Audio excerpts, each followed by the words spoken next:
gunakan untuk wiper, dan dua ini untuk conveyor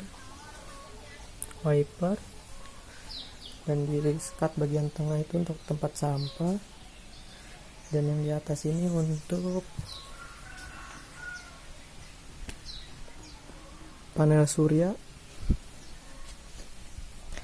Dan di bawah sini, di sini akan ditaruh motor, dan di atas ini itu untuk aki